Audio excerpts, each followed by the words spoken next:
Hello, hello, my internet beauties. Rory and Spencer are back, and we are on dad duties. See what I did there? It was good. I could be a rapper. It was good. I like it. Yeah, it rhymed.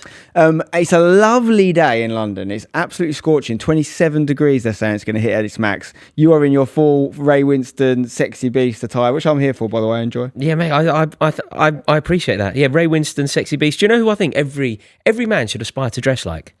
Jude Law in The Talented Mr. Ripley. Yeah, I hear what Jude you Law definitely in The Talented Mr. Ripley. Yeah. I think everyone should have a little bit of pastel, as you do, you know, your shoulders delicately draped in pastel. Well, speaking of Ray Winston, I'm actually going head-to-head with him this Sunday. What? Because hashtag my football team are going up against the Premier League All-Stars 11. He's managing them. He's got Peter Crouch as assistant manager. They've got Yaya Toure, got Troy Deeney, your mate. Amazing. They've got Joe Cole. They've got loads of other people. David Bentley. Where's this taking place? Bishop Stortford, actually. By the time our lovely audience hear this, it would have happened. But we have got a load of hashtag legends, including myself. But as wonderful as you are at football and your legends are, you're going up against Joe Cole. You haven't got a prayer, have you? Well, we've got Theo Baker. Very good footballer. We've also got a special guest, Ethan Payne, playing centre midfield. Very good. We've also got a couple first teamers. Right. Toby, Love Islander, well known for that, but obviously been a hashtag player for a long time. He's playing, our goalkeeper's playing. So, yeah, we're probably underdogs. Underdogs because our legends are also post 40 now as well. Ray Winston is about as perfect a representative of London as you get. West Ham as well, isn't he? I just love him. No, I love him. everything about him. Yeah, he's a good man. So I'm looking forward to going up against him. I'm going to mic myself. I'm going to be player manager. I'm not going to play that much. I'm going to get on the dugout and get very lively and aggy. Love it. Get right love in Ray Winston's it, face. mate. And I love him as well. That sexy beast. You know that opening scene where you go, you could fry an egg on my belly. I'm sweltering, baking, boiling. Not only is he, I mean, people will say there is different sort of ways of representing manhood and masculinity, and there certainly is. But for some people, Ray Winston would be the pinnacle of that. Yeah, he represents it correctly. Certain aura, certain era. Correctly. Yeah. There's other ways of, isn't there? Like, but sort of Tom Hardy is another version I would say is quite up there in that book. But then, yeah, Jude Law, for example, you brought up recently, is a very different kind of more gentle man, shall we say? Well, you say that. I reckon that if it wasn't for his proclivity for an affair, I reckon that he would be our version or the modern day Kevin Costner. He could have had a career as big as anyone. I think that he could honestly have been like a Hollywood absolute A-lister. You think his personal life held him back? Mate, kept shagging the nanny. Stop shagging the nanny. Who is now Jorginho's wife? Nah. Do you not know that? Nah. Yeah. If you watch that Footballers' Wives or whatever, not wives, but the documentary about footballers that was on Prime, you know, with all the couples. Right. So Jorginho's wife is the woman that Jude Really? Law got pregnant, yeah. Wow, it's a very small world, the celebrity shagging world, isn't it? Apparently. Seems to be, you know, like the Venn diagram of who they all end up with. There seems to be like a grey area where they all kind of end up with the same girl. There's a lot of crossover because they're probably all going to the same sort of parties, and also like, I don't know, they like to keep it, famous people like to keep it among famous people, don't they? Because they don't want to trust outsiders. Do you know there's an app dedicated strictly, a dating app, so the equivalent of Grindr? I do know that, yeah, I used to be on it. The celeb one? What, you talking about Raya? I don't know what it's called. When I was, the year I was single, I was on there. You've got some front. What do you mean? Are you famous? I mean, like, I was on the app, so you tell me. What's the... Do they vet you? They don't vet the women for fame, I'll tell you that much. they vet them. They vet them for other things. They vet them for other things. But yeah, let's not really get into that, to be honest. Did you join it? I did. What else would I do as a single man? You absolute wally. I matched with some very interesting people. Did you join the normal one? Out of respect, what's it called? Out of respect to my partner, I don't want to divulge any more information. That's it, not Grindr. What's Grindr? It's Tinder. Grinder's for homosexual activity. Oh, is that what it is? Yeah. Right. Okay. There's a lot of different apps out there. Don't pretend you don't know. No, I mean, do you know what? Because I met Victoria pre-app. No, this is the thing, exactly. Yeah, this is what Alex and I have spoken about before is... Same, but we were together for 8 years, right? And we missed that whole I missed it thing. So we did get a year where we both were on the apps when we were separate, and then we got back. Heaven forbid, if Victoria ever leaves me. Well, to be honest, if she ever leaves me, I would just curl up and watch telly on my own forever and get depressed. But if she did, I would never go on the famous app. Well, I don't think you'd get on there, mate. Fair. Absolutely fair. I'm joking. No, I don't think I have no. But actually, I thought it was an app for like Ben White. I thought it was like that famous. I thought Julia Roberts would be on it. I think that was what they were going at first. I mean, I'll tell you who got me on. Because you have to get referred on there. Do you want to know who got me on there? Go on. Jack Whiteall. Okay, so that's he referred me on there. He's famous.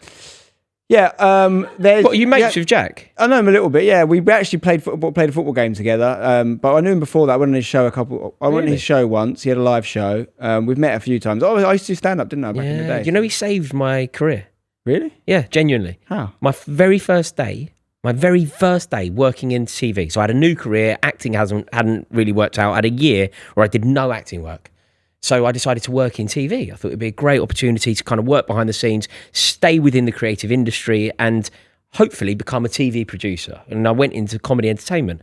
Jack at the time was doing incredibly well. He had a lot of heat around him. And he had a new Channel 4 show called Hit the Road Jack. Yeah. Where he went around and he kind of met the stereotype for the person living in the area. So if you were in Essex, for example, you'd meet one of those like geezers called Dean with like mad teeth and whatever, and went around the country doing that. I got a new job and I became the runner of that show, his runner. And day one, this isn't an exaggeration, literally day one, I've never met Jack. I got the job and I was told, right, you start tomorrow. What we need you to do is take all this kit, all this camera kit, take the float, the money, pick Jack up in the morning very early. He has to be on set for 7 o'clock. Deep in Essex. And I've gone, okay, I can do this. Like, this is serious responsibility, day one.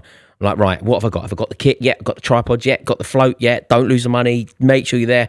Took everything so seriously. I was doing my best to be meticulous and professional. Got to Jack's. I'm parked up outside his house. I'm there 15, 20 minutes early. Oh, fantastic. I've done so well. You know, and you're like almost already giving yourself a pat on the back. Pouring rain, right? Winter's day. He eventually comes out like exhausted, gets in. Hello, Rory. Very pleased to meet you, Jack. Gets in the passenger seat. Off we go to Essex. I'm like cooking on gas, mate. I'm flying. I think I'm going to be running Channel 4 if I carry on like this. Driving along. Suddenly the car's it's not moving. I've looked. No petrol. We're like on the M25 at 6 o'clock in the morning. No petrol. Pouring with rain. I got over to the hard shoulder. He's asleep in the passenger seat there. I was like, I don't know what to do. Do you know what I did? I phoned my mum. I've gone, Mum, I've run out of petrol. She's gone, what on earth am I supposed to do about it? She's like, what are you going to do? I was like, okay, I don't know what to do. He's still asleep. I was like, I've got to get, they have those phones intermittently placed down. I was like, I've got to get to that phone in the pouring rain. Left him in the car. Jack's asleep here. Worse, I can't get out the car, right? I'm going to die if I get out the car. So I've got to get out that side. So I've had to sort of straddle over Jack. Like without waking him up? Well, that was a plan. He's obviously asleep. And obviously then I've kind of climbed over him. So he's opened his eyes. And I'm there. I went, all right. I go, mate, we've run out of petrol. I'm so sorry. He's like, get off of me. So I've like got off. He's gone, what? Like, obviously he's furious. You really should be getting out of the car anyway. You're not supposed to be in the car in there. Yeah, but it's pouring. It's pouring with rain. Eventually, he's gone, I'll do it. He's got out the car and has gone sort of like, waddling down the side, in his like skinny jeans. It was like that era, really skinny jeans, spiky hair. To phone these people I'm on the phone to the producer of the show going, oh, we're going to be a bit late. I'm really sorry. Hi, it's Rory. The new runner of the show. I've got Jack. It's all kind of going well, but I've completely ruined it. Well, so what I'm a bit confused. So why couldn't you ring a breakdown service? Why did you have to go to this? I'm in a rented car. I don't know what to do. Like, there's a phone there where they will come and get you. Who am I phone? Like, I phone my mum. She didn't know what to do. Yeah. So we then have to. So Jack runs. Usually, in a rented car, they give you a. Yeah, they probably did, Spence, but I didn't Knowing pay what attention. you're like, I'm surprised you even had the call sheet. I bet you had it printed off, didn't you? I bet it was printed off. I would have had it printed off. There's no way you had it on your phone or anything back then. No, mate. Anyway, he's gone down. So we're just sitting there. Do you know what he did? This is where Jack Whiteall's a really good man. I think somebody came and picked him up to get him to the set, to the shoot. Everyone's waiting for him. He's got there hours late. I've turned up way later. And I think it's over. I got called in to meet the exec producers of the production company that was doing it. And obviously I think I'm going there to get sacked. I'm just sitting there thinking this is it. And they were going to sack him. They were quite strict. But Jack was very kind and went, don't sack him. He's quite funny.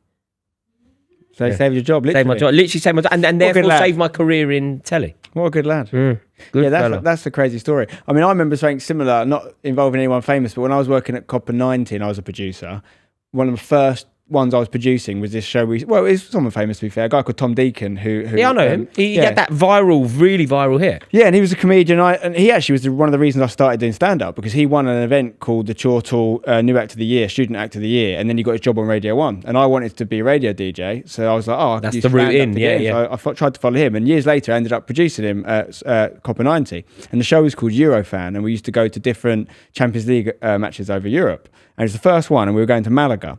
And I'm the sole producer. I'm living in Clapham at the time.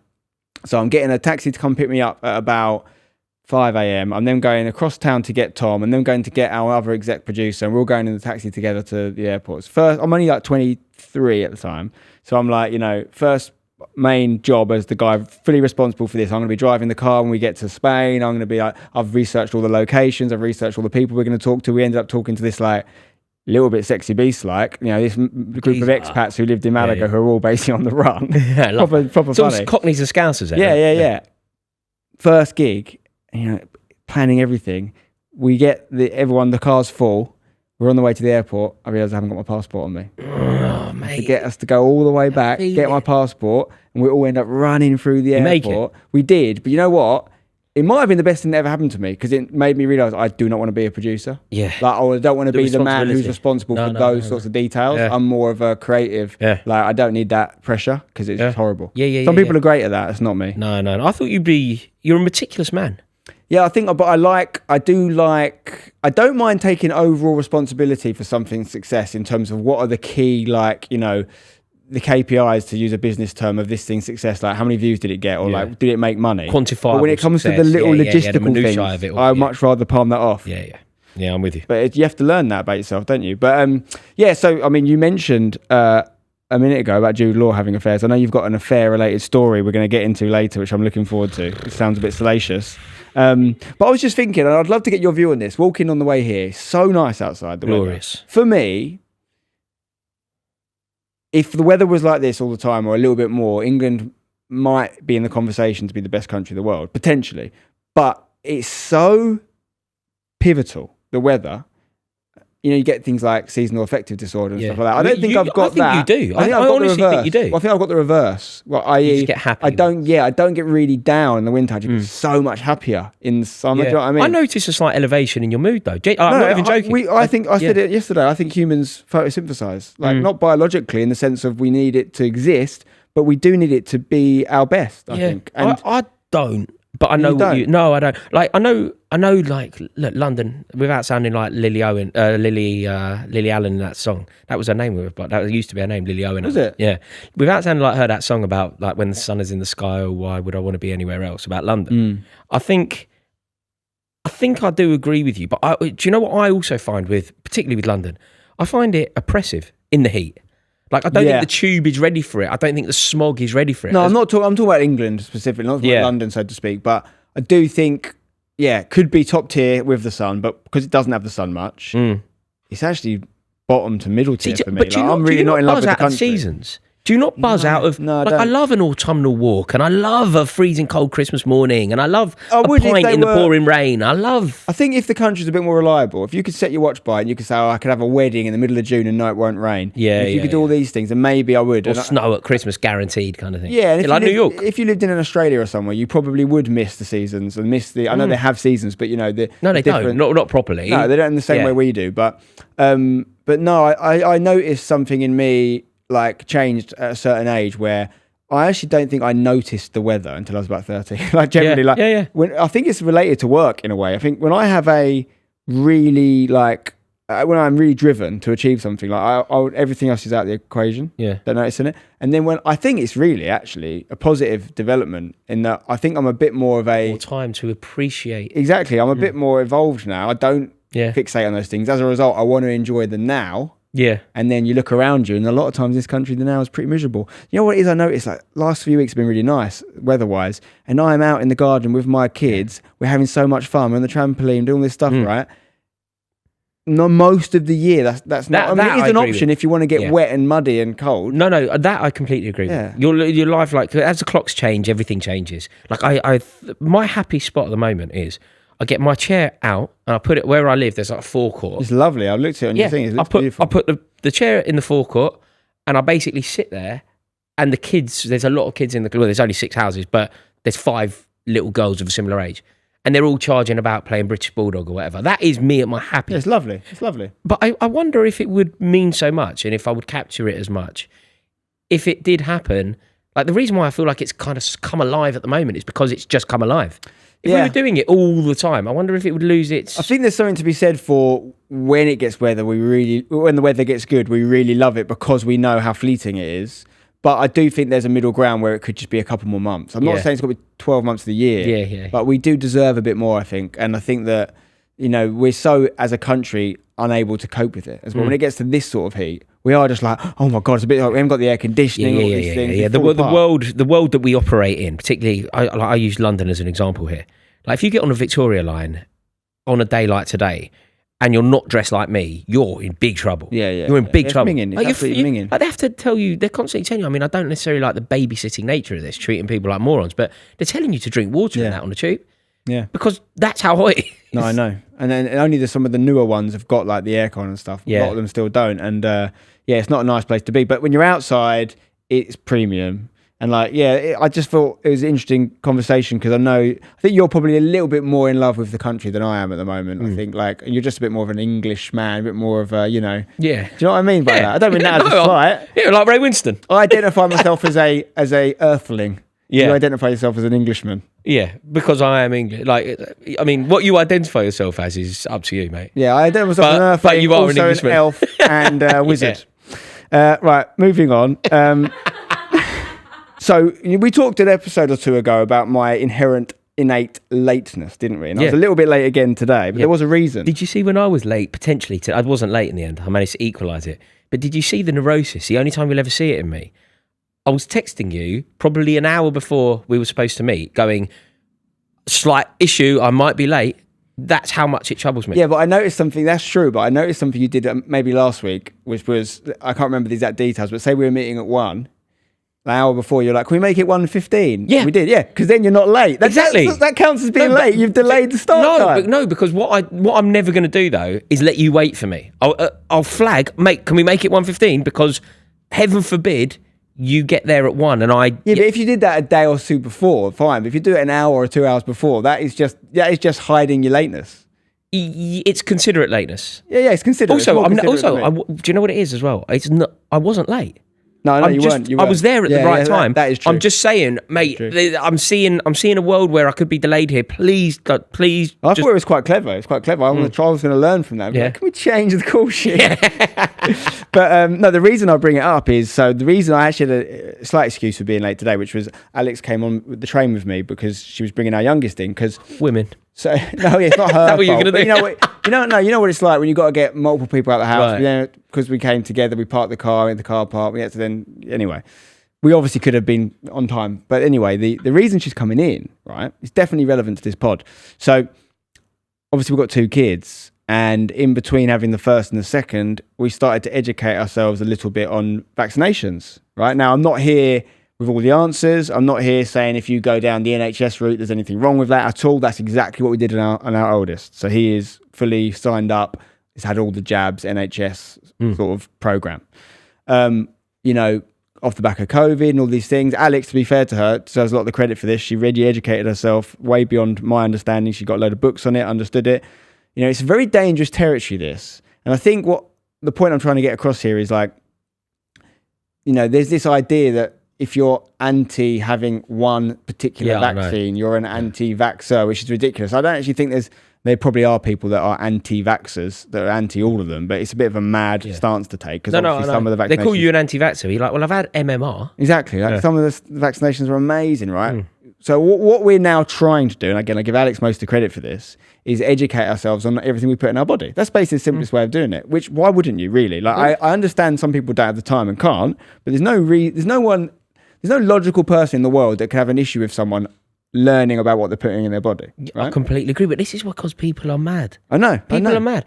People want to be told what to do. Genuinely. Yeah. I reckon, during the period, I reckon if Boris Johnson told everyone to walk around wearing a nappy, everyone would have done it. Certainly, a lot of people would have. Yeah, a lot of people would have, for sure. And so anyway, what you learn about this, and the reason I want to bring it up is just in case it triggers anyone else to go and do some research. And I've got a lot of friends, for example, who've had babies recently, and we've just sent them the same books we've read and just said, look, make your own mind up. Like, we're not telling you what to do. We don't know what we're doing is even the right thing. We're just using our information. So essentially what my understanding is, and apologies if I oversimplify this a little bit, but when you go and get some of these NHS vaccinations, right, they're bundled, right? They're bundled. Some of them are like 7 vaccinations in one. Some of them are like 13, whatever. And there's multiple reasons for that. But my understanding is the main reason is an economic one and also a convenience one. Because obviously, if you don't bundle them, you have to go and get lots of different jabs. It's not an enjoyable process. But obviously the NHS are providing these for free as well, so they're trying to do it the most economical way. So I'm not sitting there with any conspiracy theory, I'm just looking at the facts. And ultimately, when you're a body that is responsible for looking after millions and millions and millions of people, you do have to make decisions based on economies of scale. And those economies of scale, i.e. bulk purchases or whatever, might not be in the best interest of an individual human, okay? So essentially, again, my understanding is, like, for example, aluminium is one of the ingredients that is used in these jabs when you combine multiple vaccinations, right? Now, there is an amount of aluminium, for example, it's just one thing that a human should have in their body, can take in their body at some time. Now, when you get, say, 10 jabs 10 separate times, that amount of aluminium is very small and it can literally just filter out your body. But when you have 13 in one go, there's a higher amount of aluminium and it can't be digested in the same, not digested, but processed in the same way. And it can lead to quite significant events. Now, again, this is a very triggering subject. I'm not sitting here with all the answers. And there certainly is, and we're going to talk about it because I mentioned it last episode, which is the subject of autism. But there is studies out there, not to say that all autism comes from this at all, but there is studies out there that have a link between people have made a lot of money actually in suing the government, particularly in America, because their babies, for example, have got to the age of 2, 3, being absolutely flying, developing perfectly, had certain vaccinations and just regressed, lost ability to speak, all these things. I'm talking about a very small amount of people here, right? But for me, the links are there, the studies are there. If there is other ways of doing it, why wouldn't you? And there is other ways. You can use companies. So the reason Alex had to come in the train, because we're using a private company, we're paying for them, and we are having almost all of the same jabs, but we're having them in isolation, separate times, separate to each other. There's a couple we've taken out because they're actually diseases that are basically defunct in society now, don't really exist anymore. And also, there's some diseases that actually, there's no science to say if you get them it's actually bad for the child. It's inconvenient, they might have to go to hospital, but they're not going to die, and actually they'll build up intolerance. Can your son have them at the same time but just individually? No, they're having them separate times. So let's say there's 13, we might be taking 5 of them out at all, we're not having any of them, and we might be having 2 today and then the other 2 a month later, because it's about managing the dose of what you're putting in your body. So it's a lot more work, it's really inconvenient and it's expensive compared to something that's free.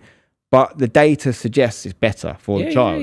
That the reason I'm bringing it up again, I don't want to trigger anyone. I don't have any issue with you if you've gone the other route with it. We did that with our oldest child. What we have got, quite funnily, is an A/B test now. See what happens with them as they get older. Do you know specifically? Did you have the chickenpox?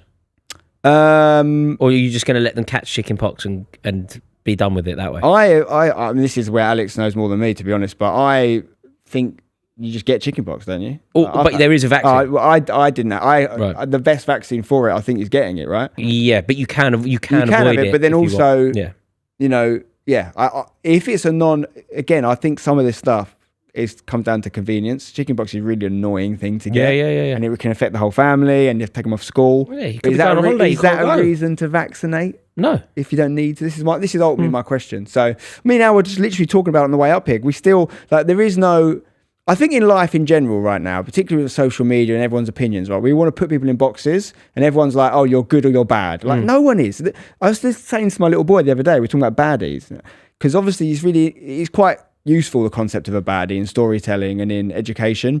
But I was like, do you realise the baddies don't think they're baddies? And actually, they think we're the baddies. And actually, no one is the baddies. Like, I actually want to write a children's book called no one nicked this idea, by the way, but basically something like the they don't know they're the baddies, or it's not, maybe not that, but like, who are the baddies? And it's like written from the storyline, from the perspective of the baddies of the story. But like you could do this with anyone. Like, you should rewrite Oliver Twist and somehow make Bill Sykes sympathetic. Well, we're seeing that a lot anyway, aren't we? We're seeing things like Despicable Me, right? The Penguin. It's the story of the baddie. The Penguin. Like, the Penguin is a baddie, isn't it? No, but the Penguin in the series that weirdly I've just watched, where Colin Farrell plays the Penguin, what it does, of course, he's not a likeable character, but what it does is it gives you a slight explanation. Like, you see his relationship with his mother. Yeah, you understand.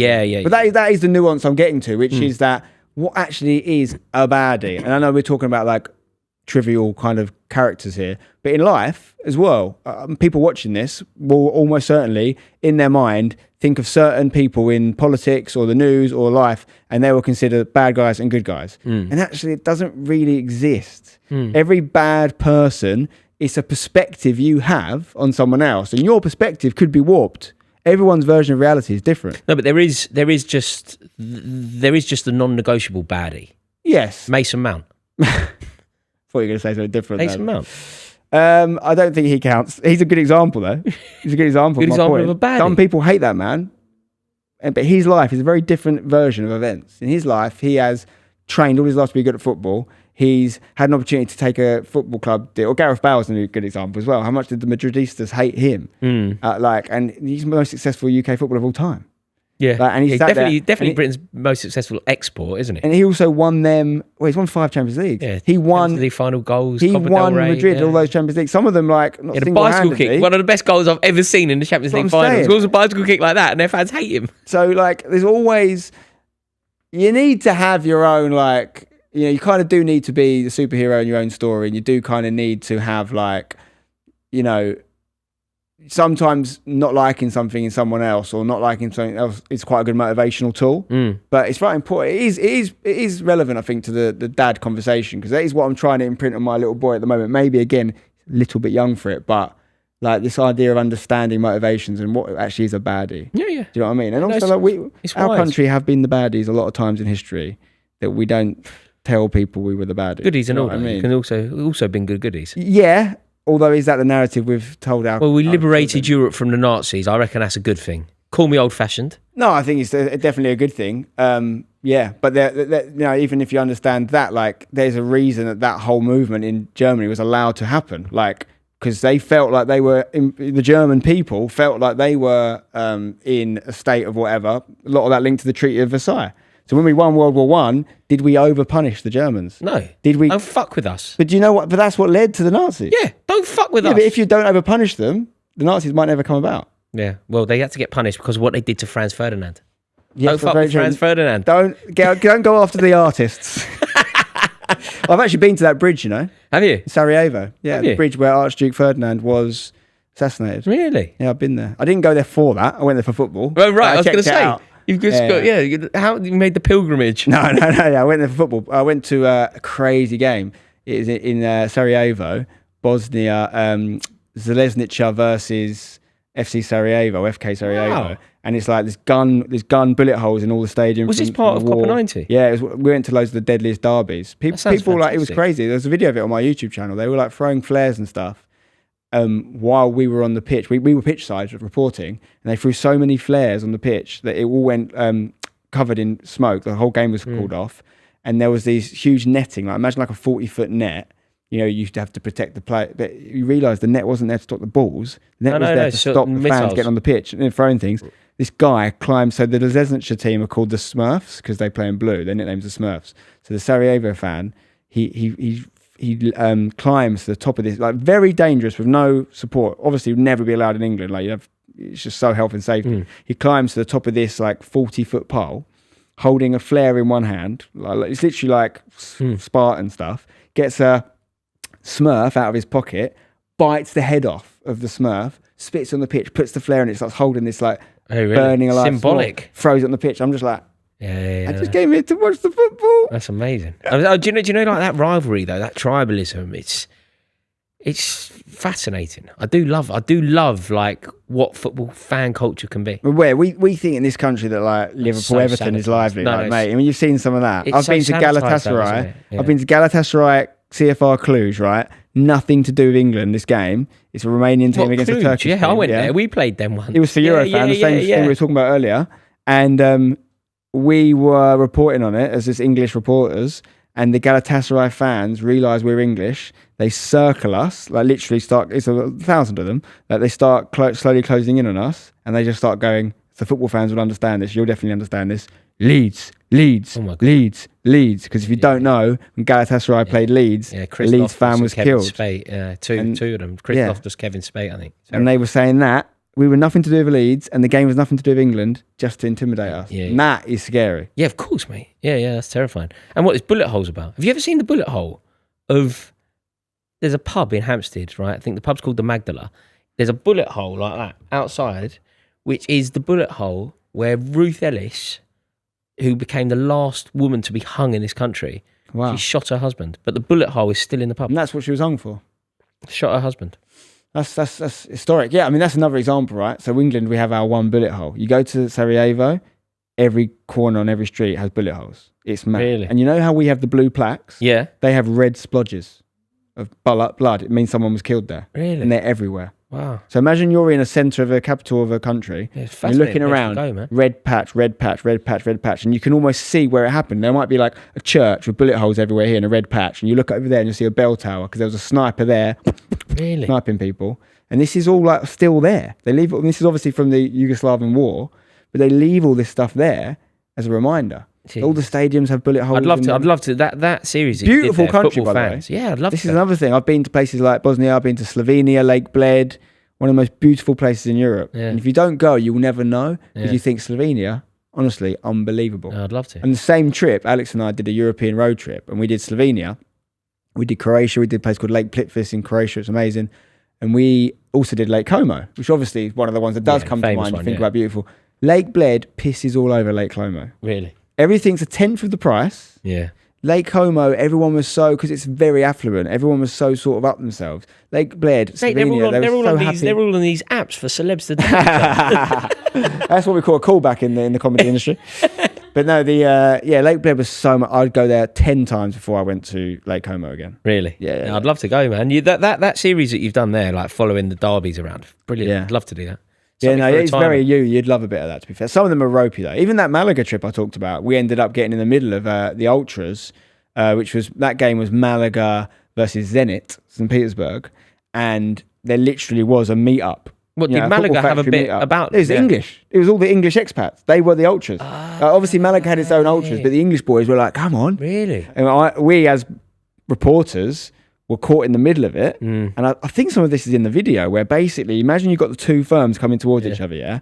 There's a lad called Tom Mallion who's still a really good mate of mine, who used to work at Copper with me. We literally, the riot police were there too, and the riot police had all the riot shields, and he literally grabs me and we had to hide in a bin. And you know the big dump, we had to jump in the bin. And they were like pushing the dumpsters over, running at each other, and we were like, we could be in trouble. Yeah, that's grim. So that's fun. It feels like a different life, all that stuff. Yeah, you don't want to be around that. You don't mind giving it the big and an escort. But when it's actually going to go, it's very different. When you're a dad, you just want to get away from any of that danger. Well, do you know what? As a dad, this is where it all changed for me. I don't even want to be there. I don't want to be around things. No. But, I was invited. It would have been amazing. I was invited to the Tottenham Stadium for the for the Eubank Ben. Okay. And look, I mean, I love boxing. I was inspired by that fight. Chris Eubank Sr., I think, is an icon. I did an advert with him when I was young, a post office advert. And I met him, and I was like, I'd find him fascinating. He has got such a good vocab. Yeah. Stupendous confectionery. Yeah. A bit of parliamentary procedure. He does speak so well. He's a warrior. He's a gladiator. I love him. I always have. And I was invited to the fight, and I just thought, a bit of ag, innit? Bit of ag.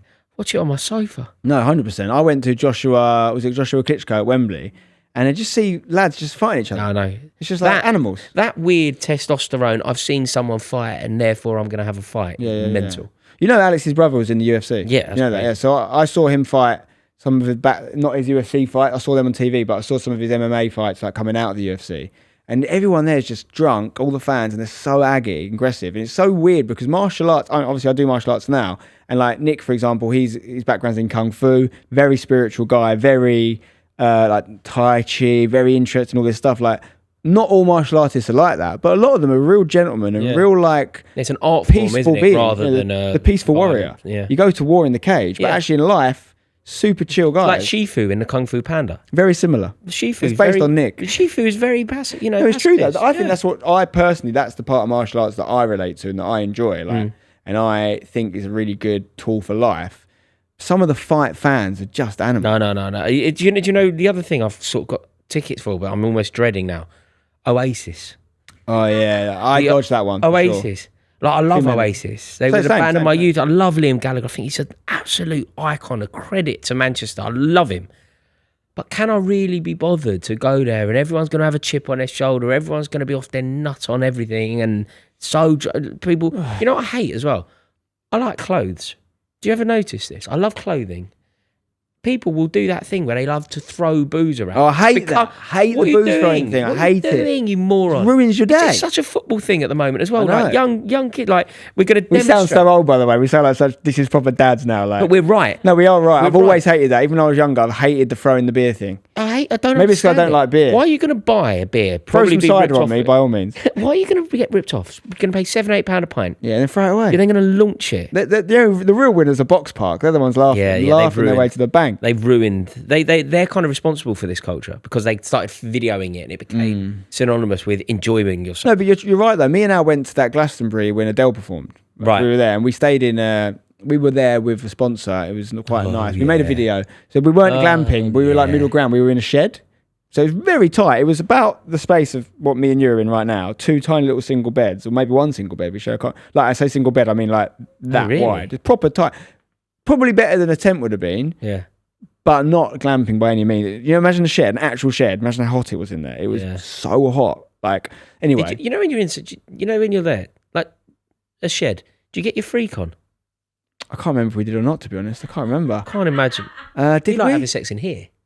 I think so. I remember this vividly. I don't think we did. We might have done one, maybe 2 nights. Might have just done 1 night. I know why. And actually, it's linked to Jack Whiteall. Well, you did 1 night, and you went to Glastonbury for 1 night. Yeah, so we were in we were in that shed, but we were allowed access to like the VIP area. So I was talking to Jack there, who I'd know a little bit at that time, because I remember telling him we had to leave straight after Adele that night because I was playing at the Emirates the next morning, 9:30 a.m. You live some life, don't you? 9:30 a.m. hashtag we're playing at the Arsenal stadium. Obviously, Jack's an Arsenal fan, so I was talking to him about it.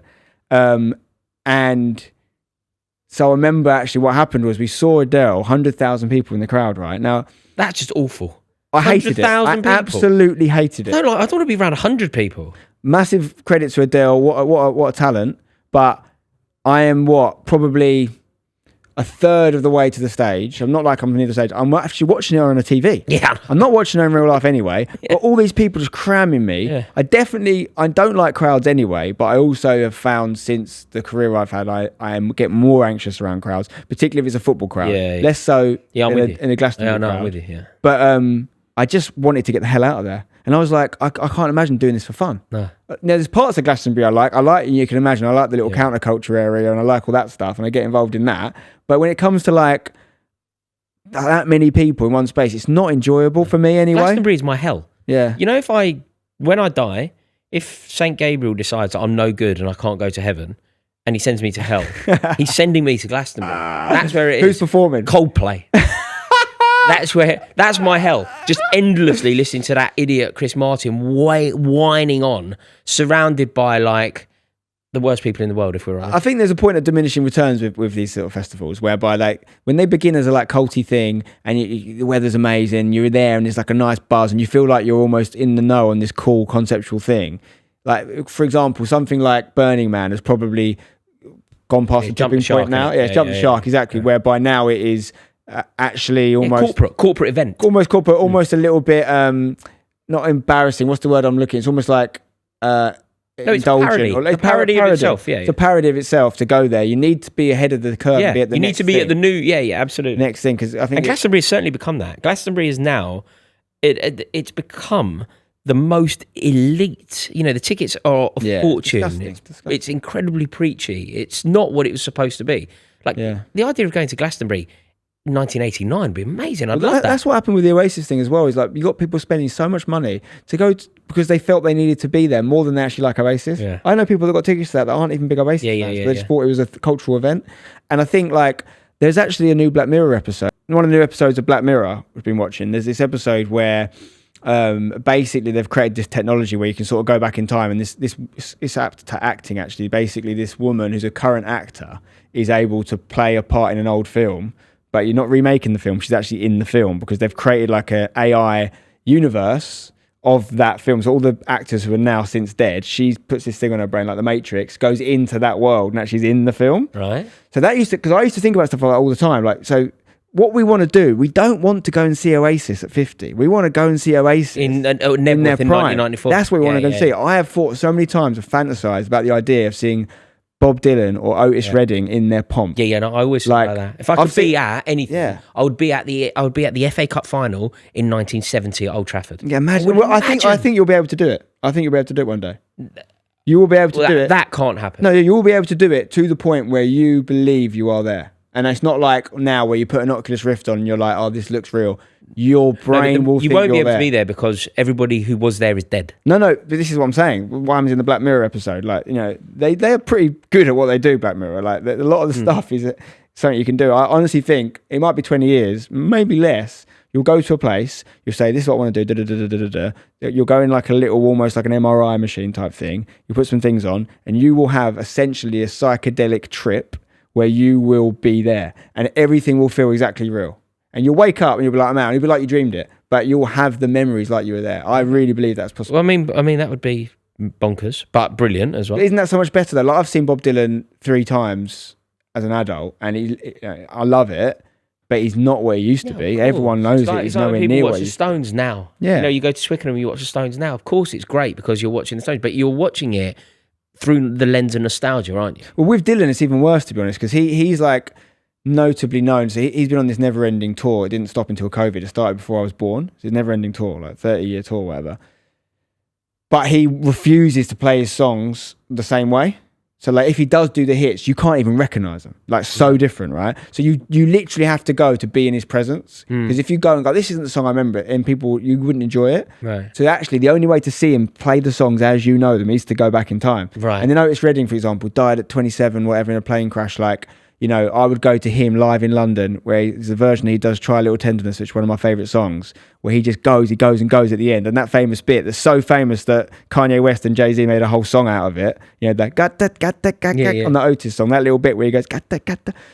He keeps doing it. It is like the most amazing thing I've ever seen in my life. There's also such a good scene in a film called Pretty in Pink, by one of John Hughes' films, where the guy who was Charlie Sheen's brother in 2.5 Men, I can't remember his name. Alan. Yeah, it was his breakout film, and he comes into the record store and he puts this song on. He talks about how much he loves Try a Little Tenderness, and like I remember seeing that film and thinking, because I was always a little bit, I liked old music, and I didn't like the same music as my mates and stuff at uni, and I remember thinking it was a bit weird. You see films like that and you think, oh no, there are other people that are into this as well. I think that's great. Yeah, it was amazing. I loved seeing that film because it made me go, oh, I'm not on my own. Like other people like that sort of stuff. I don't understand how, you know, when you think about the modern music and like modern day youths, if you're young now, I just don't know what you're relating to music wise. I really don't. Well, this music, these zeitgeists, these cultural movements happen for a reason. They're appealing to a certain audience because that's how they want to hear. I have this sort of way of making sense of this stuff, and it's about like frequencies. So like, you know how people will say like, oh, I'm not on his frequency or whatever. Like, it's like a term of, you know, a term people will use. Like, I basically believe that at a certain point in your life, you are like appealing to a certain energy, a certain frequency. So you as Rory, whatever mood you're in, whatever, there's a certain, I can't use a better word really, frequency that will appeal to you and won't. So for example, best way to describe it is like heavy metal, right? When you hear heavy metal, you're like, what the fuck is this? It's awful. Like, but people like it. There is an audience for it. Goths like it. Well, exactly. But so those people, they are vibing with that emotion and that sound and that style. And if they listen to Bob Dylan, they'd be like, mate, this is so boring. Like, listen to something you're into. So it's about finding the frequency that works for you. And everyone's got a different level there. No one's right and no one's wrong. Everyone's got a different one. And I just think, imagine if you could have the gift, you could say, go and have this experience where you go to the exact place you want to go to, the exact time in the world, and you can actually live it. I mean, it would be amazing. It would be amazing if you could effectively time travel. Yeah, it would be fleeting, and it won't be. In that Black Mirror episode, you get stuck in there, which is part of the thing. So it's a bit crazy. I'd love to get stuck. I'd love to get stuck if someone in the said 70s. to you can go into like... Yeah, I'm born in the wrong era. To be 25 in 1990, I reckon that would be the peak. You've got great youth culture, great rave scene, brilliant music coming through. Britpop's about to come. The country's about to go into the cool Britannia period. Loads of money and all that. There was a land of opportunity. People were doing well. You could buy a house. I'd go 1960s. So Greenwich Village, New York. That's the Bob Dylan scene. If you've seen the Bob Dylan film. So you're more mod era than me. Well, I'm talking America. I'm talking I'm talking the swinging 60s. Yeah, Vivian Westwood movement. Yeah, that's where I go for sure. Yeah, mate. I not now, basically. Yeah, not now. Not now. And it's interesting, isn't it? Because I wonder if that is just a tale as old as time. Like, I wonder if people in the 60s were like, take me back to the 30s and the jazz age and the golden era. They don't want to go back into No, I don't.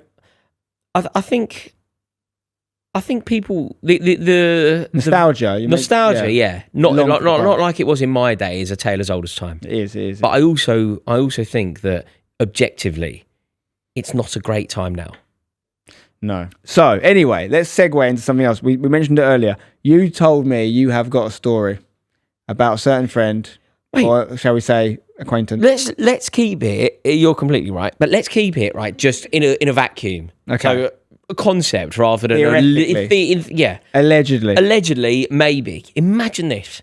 You know, in a lot of people's lives, they've got it good. They're quite happy with the way that it's going. Things are moving in the right direction. Generally speaking, even if you do have stresses and tribulations, you're probably quite happy with your lot in life. Probably. Imagine blowing it all, or potentially blowing it all. You know, you've got a good life, a good wife, a good home, beautiful children, for the sake of a shag. I just cannot get my head around it. Like, I cannot empathise. You know, a lot of things I don't do. I kind of get why people do it. You know, like, I don't like the idea of going to a nightclub. But I do understand why people go. Dancing is apparently fun. People like to, right, okay, like, I get it. People want to do that. Most things in life that I don't want to do, I get why you do it.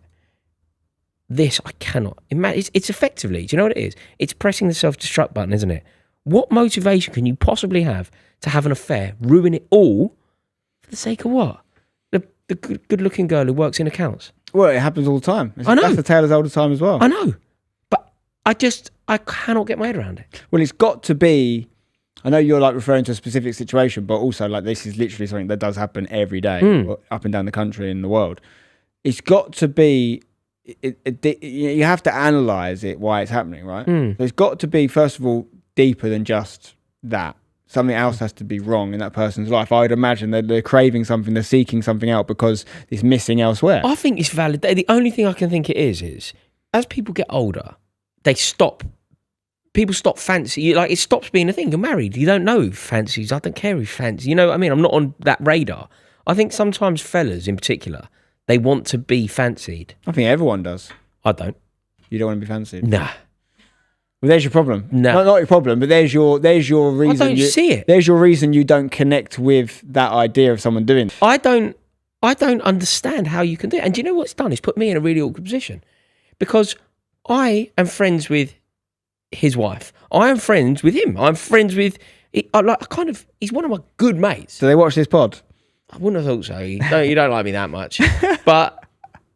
he should. He's got kids. Yeah. And my kid is friends with his kid. Like, we potentially go away together. It's like, and now I know this. And I'm a bit of a blabbermouth. My wife now knows it. So she now hates him. I'm saying you can't say anything. I'm saying you can't possibly tell anyone about this because I shouldn't have told you. So I've broken a trust. Well, that's such an interesting dynamic. Time and time again, I find myself with a conundrum there. Is when you know something, let's use this example. You know something about your mate. Yeah, I'll tell everyone. So your mate's going, not every, definitely shouldn't do that. I do tell everyone. That's awful. No, I do though. Just so you know. You should I'm know not this telling now. you anything. I know, never tell me anything. Literally, I cannot be trusted. Don't tell me anything. I'm the biggest goblin in the world. Very good to know. Yeah. But this is my belief anyway. Like my belief is like, okay, if you asked me when I was a younger single man, I definitely would have prescribed to the idea of like, you know, I can't think of a less offensive term than bros before hoes. That's your safe one. Friendship loyalty. Yeah, like, there is a nicer version of that phrase. I can't think what it is. There isn't a nice version of bros before hoes. I'm sure there's a nice version. I think if you're ever basically mates over girls, I'm talking if you're a single man, young guy, and you've got mates that are like 20-year pals. Yeah. would always hate the idea of like someone comes along and you abandon your mates. Like, I really fundamentally disagree with that, and I also think, you should be loyal and obviously a great partner to your partner, but that doesn't have to transgress your friendship with that friend. You can be loyal to that friend and you can protect them or whatever. Yeah. That's my personal view, right? I'm not saying it's right or wrong. That's just what I believe. I'm talking about proper friends, like decade-long friendships. And but it is a constant struggle when you have a long-term partner who is friends with that person too, for example, and something that's happening in that person's life, and you don't ever want to be the person that keeps information. I've talked many times about how overly honest I am with Alex, like about everything really, but sometimes there's stuff that is just not in anyone's interest for you to tell them. No. Especially if my missus is a bit like you, I would say. She struggles to, she's not a gossip, but she forgets she shouldn't say it. I am a gossip. You are. I am a gossip. I love it. If something's going on, I want to know. Tell me. Absolutely. I really want to know. And then as soon as I get off the phone to you and I found out, I phone my other mate and go, guess what you just told me? I can't. Yeah, I'm the opposite. I'm like, if someone's about to tell me something, I'll go like, do I need to know this? Is this going to make my life harder if I know this? Do you need me to know this? If not, let's just not talk I don't do that. That's what I should do. What I do is I go, tell me. I won't tell anyone. I You're the worst, man. I won't tell anyone, and then I tell everyone, apart from like the one person that can't know, and then I'm just like, it's out there now.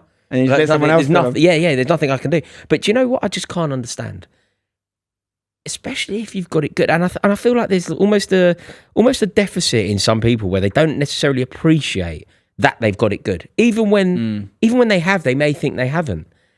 And what they do, they press the self-destruct button. Yeah. Like, would you say I did this to you? I'd be like, Spencer, I need you to pretend that we were filming on Friday night because I've got my side chick. Concubine. So if you see Victoria, you need to say that we were working Friday night. Would you do it? Or would you go, I ain't getting involved in this? No, honestly, in that instance, I would say, keep me out of this. Yeah. Because I draw the line at that. Would you? Like that, do you know what I'd do? 100%. I'd go, you're fucking mad. Yeah.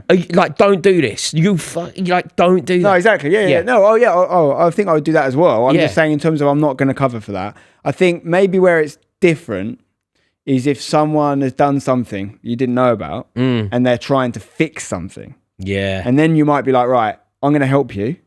I'm not going to destroy your life, but you've got to show me you're fixing it. Yeah. That's where I think is being a good friend. See, what You're sort of giving them time. I'd go, yeah, mate, I'm going to help you. And then they'd go away and I'd go, Victoria, guess what he's done? Yeah, that's bad. That's bad. I think. It's bad, mate. That's what I'm saying. Like, you don't want to not tell your partners things at all. But I will say to Alex sometimes, that Alex, I don't think you need to know this because just the way you are with information sometimes. So is she like me? Is she gobby? She's not gobby, but she's forgetful. So she would like. Are you presenting this in a really kind way because you? No, she's not. She's not a rumor. I feel like we're exactly the same, but I'm just going, yeah, I'm a big gob. And you're going, she's not a big gob. She's forgetful. She doesn't want to gossip, but she's the sort of person that if you said, oh, this is a thing I'm going to tell you, but just don't bring it up in front of them. It's almost like as soon as you put the idea in her brain that she shouldn't bring it up, her brain makes her bring it up. Yeah, I can do that. Do you know what I mean? Oh yeah, I can do that. Like, if there's just something that you obviously shouldn't say. Yeah, you just say it. Do it all the time. It's the worst. Yeah, mate. I do it all the time. I do it on the radio and that. If there's like one glaring thing that you don't say, like, I don't know, somebody's had a drink problem, you're interviewing them. Obviously, you don't talk about drinking. Yeah. I naturally will. Yeah. I'll go, anyway, any plans later you're forgetting it? No, you're not. You're definitely not. Yeah, you're not doing that. Yeah, that's not ideal. Yeah. Do you know what I did that once where it really hit me? And I was just like, what's wrong with you? It's not even an expression I use. I interviewed somebody, a king, a real icon, lost a leg.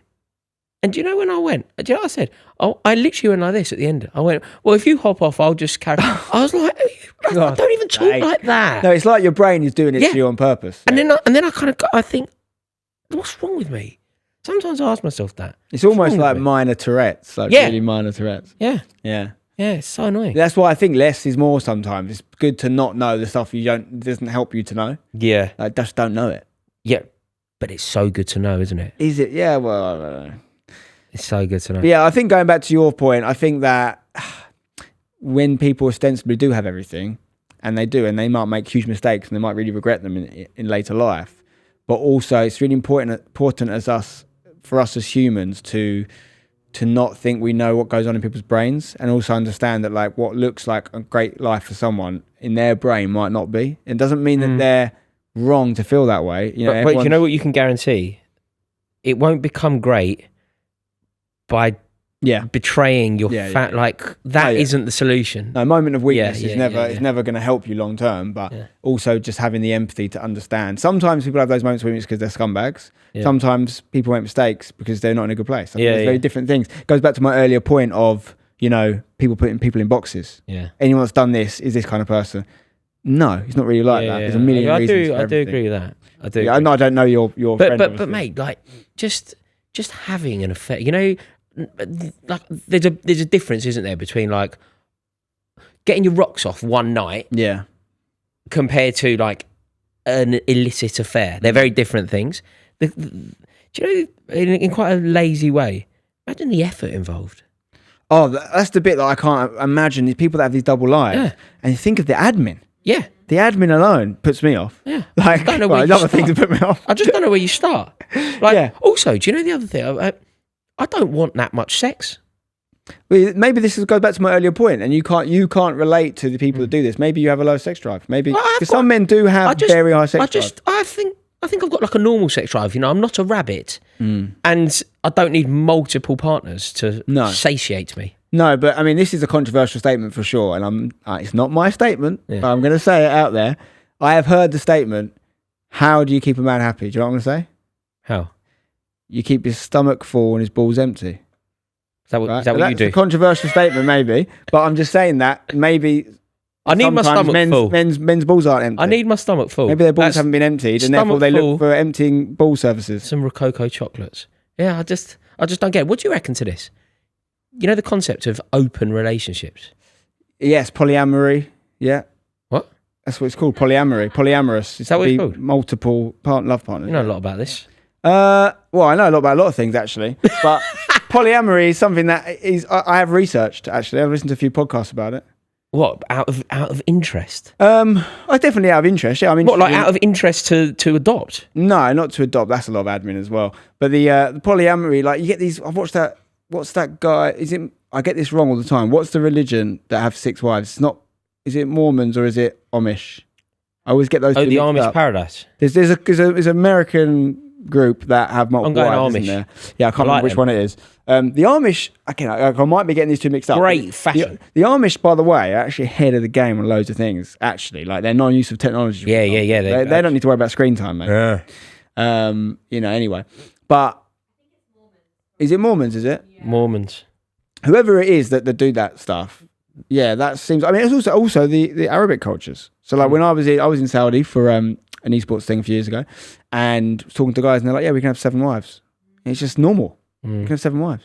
And there's a rule, apparently, I think it's 7, and the rule is like, you can have way more than 7, you just can't have more than 7 at one time. So if you want a new one, you just got to get rid of one. Yeah, one in, one out policy. This guy, he had something like 400 cousins because his dad had just kept changing wives. Like Genghis Khan. So he probably had 40 wives. Genghis Khan's responsible for like 1/3 of the world's population. He's a busy boy. So wait, his balls are empty. Would you be open? He's very happy. Would you be open to a bit of that? Poly. So not now in my life, no. But I think I'm just open to listening to why other people do different things, and I'm very interested in non-traditional setups. And I think that, my personal belief is that we aren't evolved to be monogamous. That's my personal belief. Like, I'm not saying that monogamy isn't a great thing that you can achieve incredible things with, and it probably is the best way to do it in this culture. But as animals, going back to your point about not understanding why people want to have that much sex and all these things, there's a whole scale of manhood, if you like, isn't there? And like, there's different traits. Some are inbuilt warriors. Yeah, like some are in. The great way to just look at it is look at the turtles, right? You got Donatello, he's the clever one. You got Raphael, he's the boisterous, physical one. Leonardo's the leader, and Michelangelo's the party dude. I'm probably Michelangelo, if I'm honest. I'm cowabunga. Are you the party dude? I think I am. It's funny how people see themselves, isn't it? I think, to be honest, I'm a little bit of everything. Maybe I'm Splinter, but so like, you know, the idea of how does it work? Do you? Because you know what you never want to be. You never want to be in the room. Never want to be Shredder. No.